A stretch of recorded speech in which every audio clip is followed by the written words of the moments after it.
اعوذ باللہ من الشیطان الرجیم بسم اللہ الرحمن الرحیم لن يستنكف المسيح ان يكون عبدا لله ولا الملائكة المقربون ومن يستنكف عن عبادته ويستكبر فسيحشرهم إليه جميعا۔ ہرگز نہیں، اور عیسیٰ علیہ السلام کو یہ کہ وہ اللہ تعالیٰ کے لیے بندے ہیں اور اللہ تعالیٰ کی عبادت کرتے ہیں، اور نہ آتی ہے ان فرشتوں کو جو مقربین ہیں، اور جس کو آئے اللہ کی بندگی سے اور وہ تکبر کرے، پس اللہ تعالیٰ جمع کرے گا ان سب کو اکٹھا کر کے۔ فَأَمَّا الَّذِينَ آمَنُوا وَعَمِلُوا الصَّالِحَاتِ فَيُوَفِّيهِمْ أُجُورَهُمْ، پس بہرحال جو لوگ ایمان لائے اور عمل کیے نیک،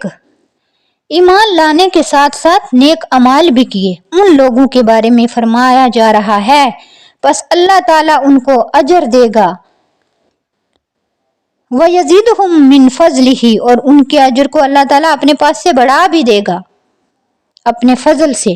وَأَمَّا الَّذِينَ اسْتَنكَفُوا وَاسْتَكْبَرُوا فَيُعَذِّبُهُمْ عَذَابًا أَلِيمًا، اور جنہوں نے شرم کی، آر کی اور تکبر کیا، اور ان کو عذاب دے گا، دردناک عذاب دینا، یعنی جنہوں نے اللہ تعالیٰ کو چھوڑ کر دوسروں کی عبادت کی، دوسروں کو اپنا خدا مانا، تو اللہ تعالیٰ اس کو دردناک عذاب دیں گے کل قیامت کے دن، اور دنیا کے اندر بھی اس کے لیے کوئی عزت نہیں ہوگی۔ وَلَا يَجِدُونَ لَهُم مِّن دُونِ اللَّهِ وَلِيًّا وَلَا نَصِيرًا، اور نہ وہ پائیں گے اپنے لیے اللہ کے سوا کوئی حمایتی اور نہ مددگار،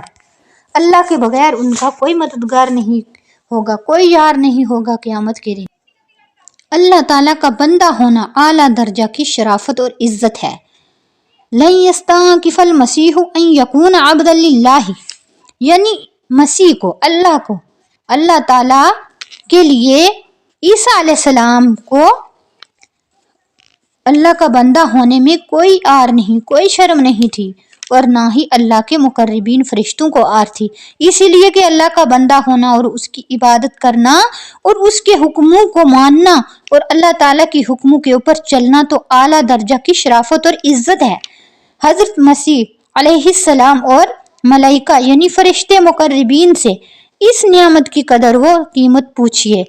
ان کو پتہ ہے کہ اس کی قدر اور قیمت کیا ہے، ان کو اس سے کیسے تنگی اور آر آ سکتی ہے۔ البتہ ذلت اور غیرت تو اللہ کے سوا کسی دوسرے کی بندگی میں ہے، جیسے نصارہ نے حضرت عیسیٰ علیہ السلام کو ابن اللہ اور معبود بنا لیا، اور مشرکین فرشتوں کو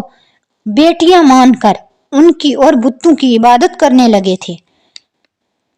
تو ان کے لیے ہمیشہ کو عذاب اور ذلت ہے۔